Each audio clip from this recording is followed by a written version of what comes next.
हम लोग आज नेम पेज बनाने वाले हैं। नेम पेज तो हमने हर साल बनाया है, ईद तक भी बनाएंगे, लेकिन उसमें अलग अलग टाइप आपको सीखने को मिलेगा। जैसे भी आपने फिफ्थ तक जो भी नेम प्लेट बनाए होंगे वो अलग अलग टाइप के हो सकते हैं, अलग टाइप के जो भी आपने फिफ्थ स्टैंडर्ड तक नेम प्लेट बनाया होगा वो भी आपको अलग अलग टाइप के करने को मिले होंगे, उसमें भी आपने एक्सपेरिमेंट किया होगा। तो आज का ये जो नेम प्लेट होगा या उसका कलरिंग होगा तो आपको बहुत उसका जो कलरिंग का टेक्निक है बहुत यूनिक होगा।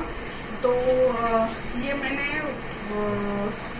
सीनियर बच्चों को सिखाया भी है, लेकिन सबको ये पॉसिबल नहीं होता है क्योंकि हर एक का ऑब्जर्वेशन सेम नहीं रहता है।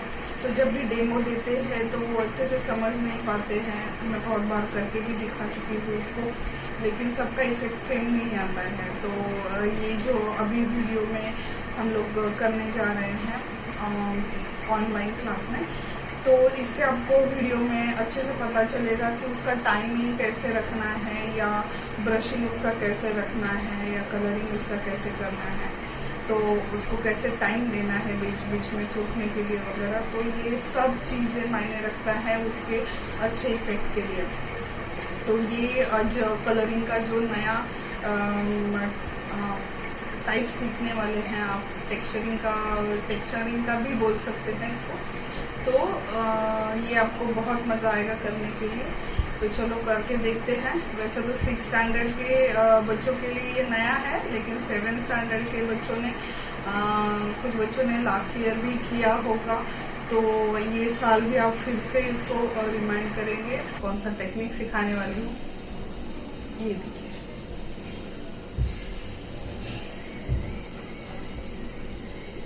है ना मज़ेदार? चलो करके देखते हैं। यहाँ पे पहले तो हम लोग मार्जिन करेंगे। को 2 स्ट्रेट लाइन ड्रॉ करनी है अगर आपको लेटर स्ट्रेट लाइन में लिखना है, और अगर आपको कर्व लाइन में लेटर्स आपके लिखने हैं तो आपको इस तरह से कर्व लाइन।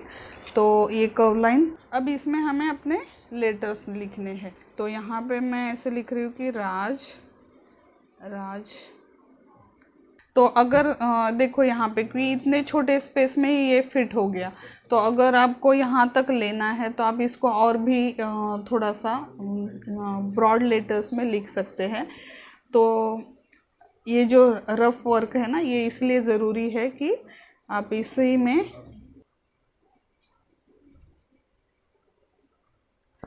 ये यहाँ पे हमने थोड़ा सा ब्रॉड लिख लिया। अभी आप देख रहे हो कि यहाँ पे मैं बहुत ही सिंपल एक स्टाइल यूज़ कर रही हूँ यहाँ पे इस तरह से।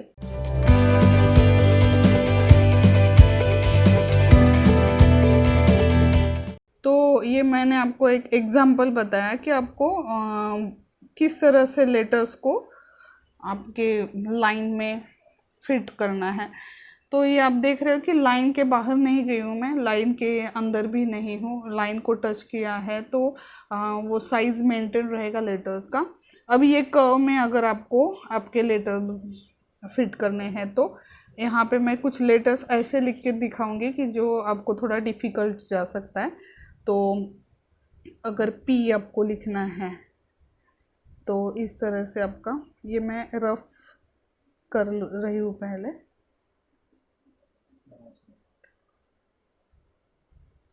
इस तरह से पी आ गया आपका, पी को आर भी बना सकते हैं। तो इस ये लाइन जो कर्व लाइन हमने यूज़ किया है उस लाइन को ही हम यूज़ करेंगे। ये पी आ गया, पी को आर बनाना है तो आप इस तरह से, और ये लाइन कर्व लाइन को ही यूज़ करना है। ये बीच वाली लाइन हम लोग रफ कर सकते हैं। डब्ल्यू आपको या एन आपको लिखना है तो आप एन के लिए भी इस तरह से 2 लाइंस बना के यहाँ पे जो जितना डिस्टेंस है उतना ही लिया, यहाँ पे ये इधर ज्वाइन किया, यहाँ से फिर से यही डिस्टेंस पे मार्क किया और ये लाइन यहाँ पे जोड़ दिया। तो ये आपका एन कर्व में फिट हो गया।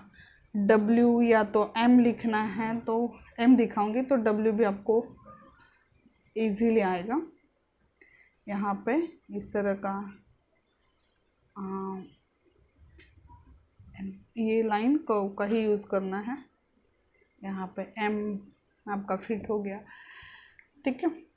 और एस काफ़ी लोगों को थोड़ा सा हार्ड जा सकता है, तो एस के लिए हम लोग यहाँ पे इस तरह का ऐसे मार्किंग जितना साइड हमें चाहिए तो इस तरह से इसको कर लिया। इसका थिकनेस ये लाइन यहाँ पे जोड़ दिया, यहाँ पे दूसरा थिकनेस, अभी यही ऐसे ही पार्ट यहाँ पे भी आएगा। ये स्ट्रेट भी आप ले सकते हैं ऐसे, क्योंकि सारे लेटर स्ट्रेट है, कोई कर्व नहीं है, तो आप कर्व नहीं आने दो, इसको स्ट्रेट ही रखने दो। तो इस तरह का एस, तो इस तरह का ये लेटर आपका अपने आप कर्व शेप लेगा। तो इस तरह से आप कर सकते हैं। तो यहाँ पे मैंने मेरा नेम लिख लिया है, यहाँ पे आप देख रहे हो इसी टाइप से। अब इसका कलरिंग हम लोग करके देखेंगे, कुछ थोड़ा सा मैजिक टाइप आपको मैं सिखाने वाली हूँ। यहाँ पे मैजिक होने वाला है, आपको बहुत मज़ा आएगा।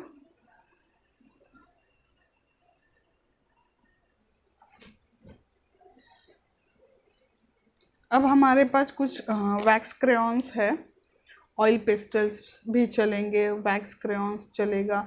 अगर आपके पास वैक्स क्रेयॉन्स नहीं है या ऑयल पेस्टल नहीं है तो आप सिंपल कैंडल के साथ भी ये एक्सपेरिमेंट करके देख सकते हैं। तो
ट्रांसपेरेंट कलर लेना है आपको,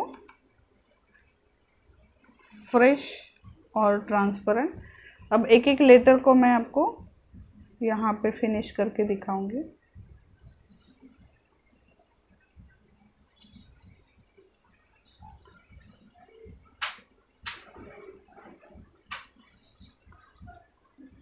ब्लू ले लिया, उसमें मैंने क्रिम्सन डाल दिया,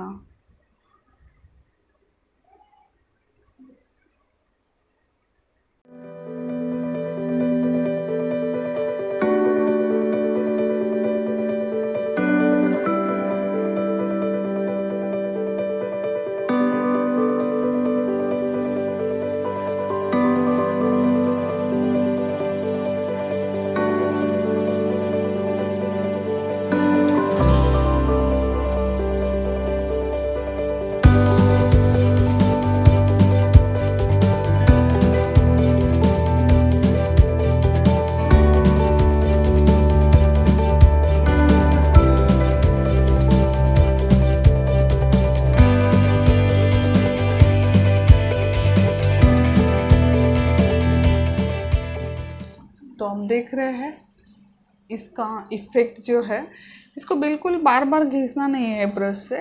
तो ये जो कलर जमा हो गया है वैक्स की वजह से बीच बीच में, उसको ऐसे ही सूखने देना है आपको।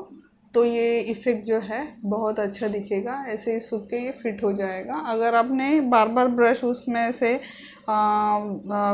फिरो लिया तो ये सारा जो इफ़ेक्ट है ये चला जाएगा।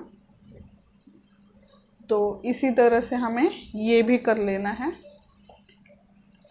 यहाँ पे थोड़े लाइट कलर यूज़ करूँगी मैं।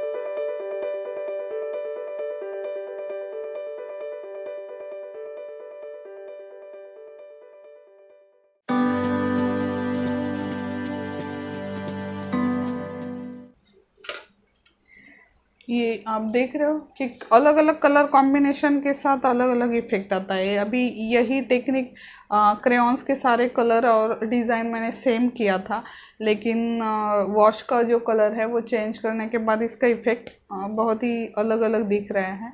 यहाँ पे जो डिज़ाइन किया तो वही यहाँ पे आर्क के लिए भी वही क्रेयॉन्स का डिज़ाइन यूज़ किया था, फिर भी दोनों का इफ़ेक्ट कितना अलग आ रहा है आप देख सकते हैं।